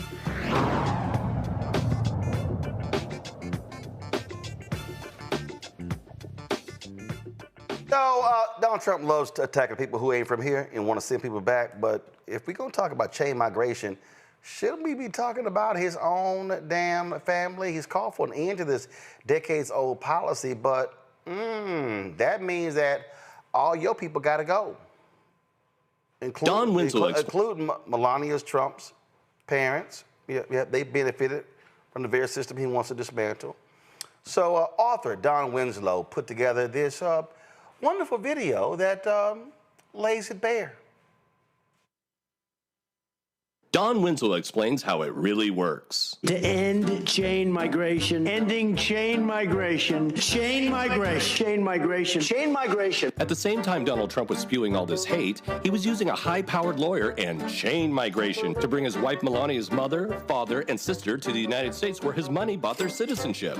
Citizenship was just awarded to Victor Amaya Canals. Here's how it works. At the same time plagiarizing plastic First Lady Melania Trump had kids pulled from their cages for this staged photo op, her family was living lavishly in the United States under permanent resident status. But that's mainly just for rich white people. If you're Mexican, you don't get to live in a fancy New York apartment while you wait. Donald Trump makes you wait in a cage. The world's most successful liar couldn't have his future wife be in the United States illegally, so he spent the big bucks to get Melania an Einstein visa. Don't you think in any way that it's hypocritical that his wife got to stay in the country with an EB-1 visa, the so-called Einstein visa? Not at all, Stephen. I know physics. Now, the EB-1 is reserved for immigrants with extraordinary ability. And when you think of extraordinary ability, you don't exactly think of Melania. But Trump didn't care. He just wanted it done. Meet Michael Wilds, the high-powered lawyer who helped secure U.S. citizenship for Melania Trump and her parents Victor and Amaya Knott, and a green card for her sister Ines. See, when Melania became a citizen in 2006, it gave her the right to sponsor her parents and sisters, hence the name chain migration. Trump destroyed families and sold a closed border policy to his base while using chain migration to bring in his own family. At the same time the Department of Homeland Security were ripping children from their mother's arms and locking them in cages, Melania's family was walking out of court with a personal security escort of Department of Homeland Security officers. Note the patches on the uniform. Donald Trump has one policy for white people and another for brown. I met with the Border Patrol agents and they're doing a great job. Okay, stop the music. There are still thousands of children locked up in Trump's border prisons. There are children that have not seen their parents in years. How long can Trump keep them in prison? Do they get out when they're 18? Do they spend their entire childhood in a cage? Do they ever get out? Do they ever get out? Ain't that something? One rule for them and one rule for everybody else, Larry. Yeah, people fall for this immigration 42 fake out, right? this idea that, you heard the Trump administration talk about, we're going off after the people who are criminals and et cetera. And a lot of folks there's some folks that bought into that. And guess what? It was a lie. This what you just showed in the last few minutes highlights how rich people who are primarily white benefit from, using immigration to make sure they take care of their own people In the meantime, if you once again, my colleague highlighted some people in these families with mixed, backgrounds as it relates to your immigration status. You may have voted with the idea that they're just going after bad people. We're seeing this in Florida with really hundreds of thousands of people who will likely be deported over the next couple of years, and their family members falling for the idea that, hey, we're only going after the bad people, and we believe in the way the system's supposed to work. No, guess what? You fell for it. Now your grandmother or your father, we've seen a lot of these stories, are now have been or will be deported in the future, and there's nothing to do about it because you voted for this.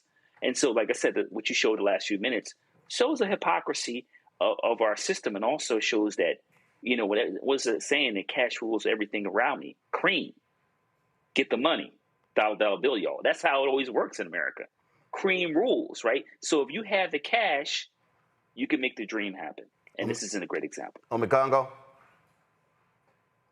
Look, I think it's also important to pay attention to the hypocrisy of Trump talking about he's getting rid of the worst, but he's actually going after people who are working regular jobs, right? But it just came out today or in the last couple of days that he's actually making deals with MS-13 members and releasing them from prison, some to send to Bukele. And he's also released, according to the DOJ, just released three-time felon Jose Ramon Hernandez Reyes from federal prison and transferred him to a halfway house to use him in testimony against Kilmar Abrego Garcia. So he's not only not catching the quote-unquote worst people, he's releasing them. So everything he's doing, from the people who have the least influence to the people at the higher levels with the Melania Trumps of the world, it's all hypocrisy. It's all a ruse. And people just don't care, white folks in these rural areas, because he's giving them the red meat that they need, which is the deporting and the grabbing up of brown and black people, now coming for Haitians as well, on the streets. And they got their popcorn out and they're being entertained by that. They're not seeing how he's doing exactly what LBJ said, giving them someone to look down on so they empty their pockets, and their pockets as their love and their influence for this man. It's a complete ruse, a complete hustle, and they are at one point are going to realize that they're being hustled. But right now, he's winning with them, and that's all that matters with him. Michael.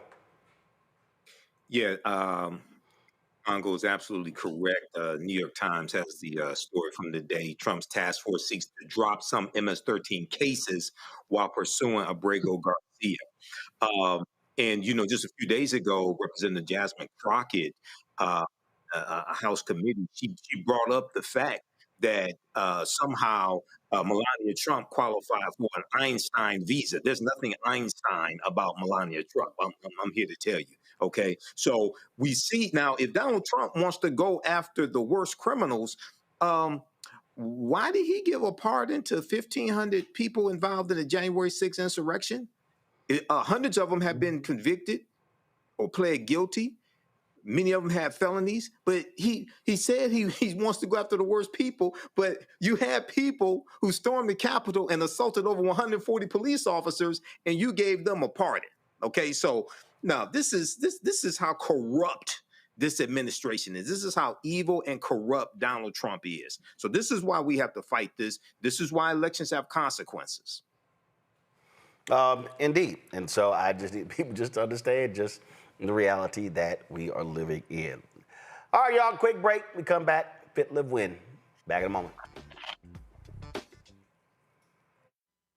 This week, on the other side of change. Mass incarceration, Trump administration is doubling down on criminalization, and how it is profitable. And there's something really, really perverse about saying that we need to put people in cages in order for other people to have jobs. Like, that is not how our economy should be built. Only on the other side of change on the Black Star Network.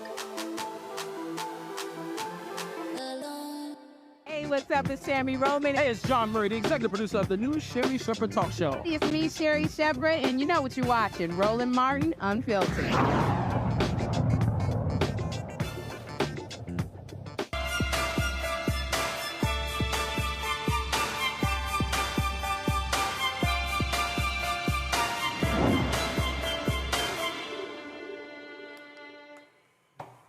Folks, Folks, June, of course, Black Music Month, also Men's Health Month. Time to focus on the unique challenges men face when it comes to staying healthy physically and mentally, from heart disease to mental wellness. We're talking real strategies to help men live longer, stronger, and more empowerment lives. Dr. Atalia Brown is a board-certified emergency physician, also the force behind Trap Medicine, a game-changing program bringing health and healing to barbershops in our community. Dr. Brown joins us right now. Doc, glad to have you here. So explain Trap. Where did it start and what does it involve? Oh, it's a pleasure to be here. Barbershop-based health initiatives have been around, honestly, since like the late 70s or the 80s.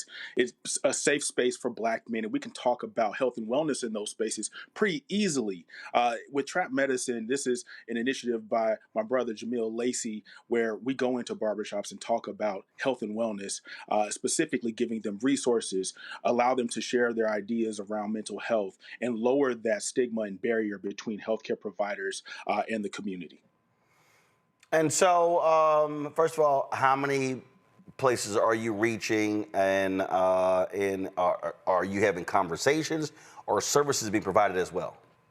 Oh, yes. Typically in the Los Angeles and the Oakland surrounding areas, California specifically. But this model is something that exists in a lot of major cities in America, where we have different groups that are doing barbershop-based health initiatives to specifically reach Black men and boys. This is a group that typically gets overlooked and overshadowed in the healthcare ecosystem.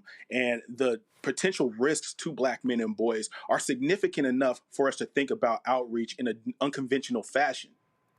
All right, so what are the biggest things that jump out? Immediately, high blood pressure. If there's like two Black men standing together, the odds are that one of them has high blood pressure. And this is problematic because it can have effects to all the other organ systems. When we think about cardiovascular health, Black men are at an increased risk of having cardiovascular disease. If I spoke about diabetes, again, Black people in general tend to be more represented in this condition. And Black men, they get diagnosed later. They have worse complications because of it. And all of this can be somehow found in people who come to the barbershop.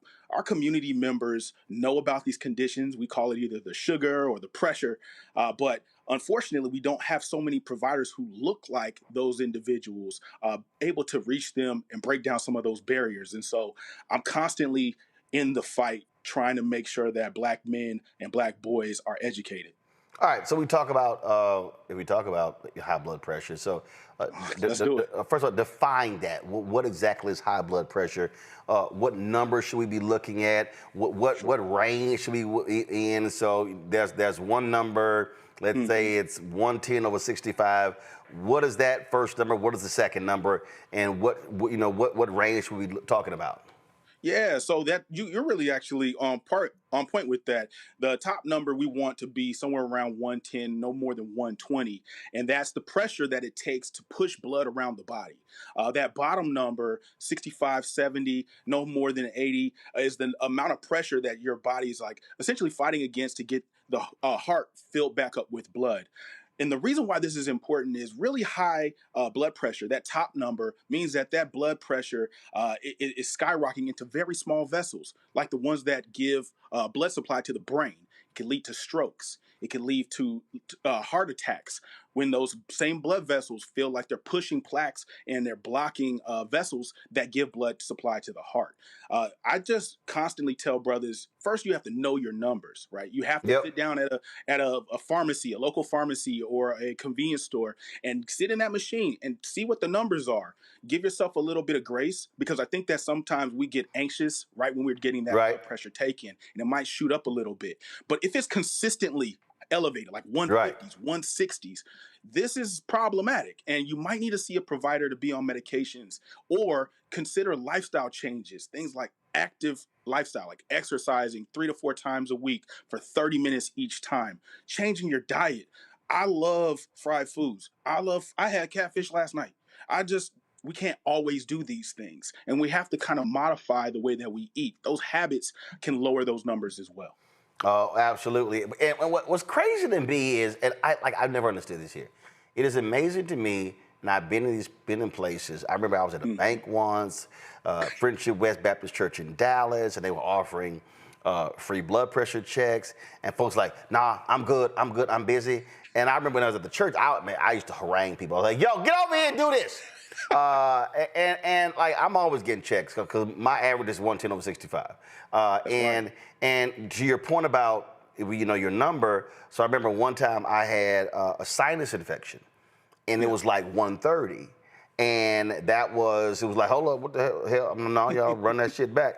And it was one of the nurses from Baylor College of Medicine, and that was one of the reasons. And so again, when you are consistently getting your number checked, then if it's 122, 128, I mean, again, probably the highest mine has ever been is about 130, 132 because of that sinus infection that I had. But that's why that's just huge. And so if all of a sudden, if you know what your number is, and then something crazy, you like, hey, hold up, let's run that back, because sometimes the cuff is all kind of different reasons. But it's but it's crazy to me, and I've stood there and people will run from it, and I never forget.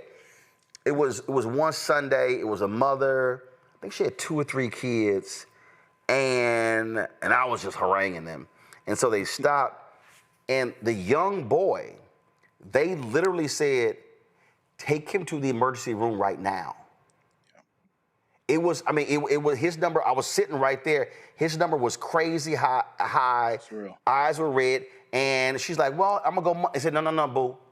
You need to go to the emergency room right now so they can figure out, why is your son, and this kid wasn't even 10, 12 years old, and that blood pressure number was crazy high.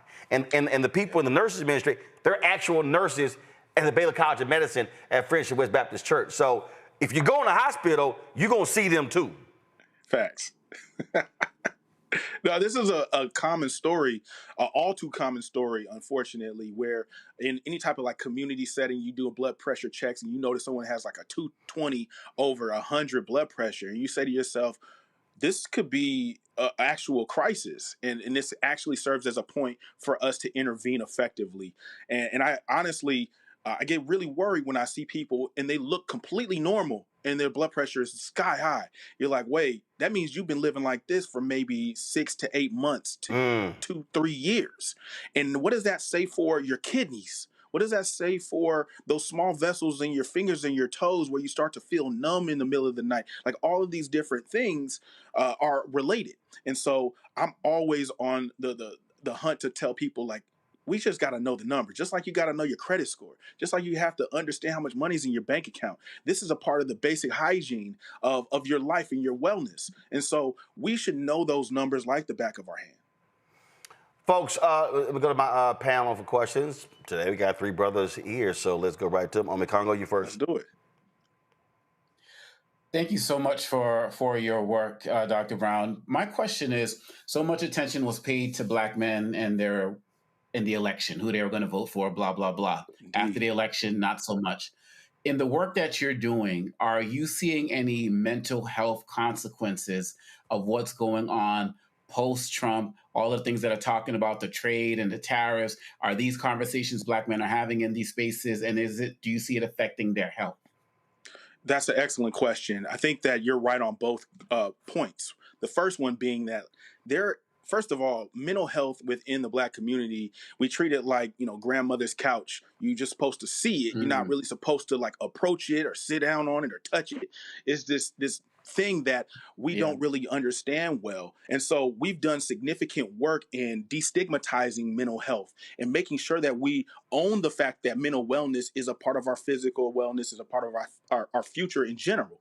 And so with Black men learning how to work through their feelings, their emotions, the traumas that they experience, absolutely in the fallout of the election, Black men have had increased reports of anxiety, increased concerns, fear, depression, grief, like all of these different emotions. And in spaces that are safe, like barbershops, they're able to navigate these. Now, where I draw the line is sometimes you actually need professional help. You need to have a therapist. You need to have a spiritual counselor, a friend somebody who you can help navigate these and that gives you tools to truly understand the underpinnings of these emotions. And if you need to be on medication or some type of therapy or a regimen, having a discussion about that with someone who's skilled enough to navigate that with you. But to be 100% honest, I think that there's clearly going to be more like an increase in these emotions and reports, because as men are being more comfortable with sharing, they're also experiencing these traumas at a greater degree. Larry. Yeah, Dr. Brown, thank you for all your work. And you talked about one of the things I want to talk about is relating to black men. Roland has said it's great to have four black men on the panel. Collectively, let's talk about diseases, destigmatizing certain diseases for black men that disproportionately impact black men, like prostate cancer. How do we talk about, addressing these, like I said, the illnesses disproportionately impact black men, and destigmatize what it means to have something like prostate cancer, how to prevent it? Thank you for bringing that up. Black men are more likely to be diagnosed with and die from prostate cancer than their white counterparts. And I want to really want people to hear that. By the time that it's caught, by the time it's diagnosed, we have shorter life expectancies in general. And that now progresses those issues. The destigmatization of talking about prostate cancer and understanding prostate cancer has been like a lifelong challenge for a lot of primary care physicians who are tasked with making sure that men hit these specific surveillance markers. We don't have a ton of urologists. We don't have a ton of black urologists and black oncologists. And so now you're fighting against the identity element, where someone who might have a father who's black and has had this conversation before, or seen a family member, a grandfather, go through prostate cancer, can relate in the dialogue to get someone to the point where they want to be tested regularly, and also educate them about these things.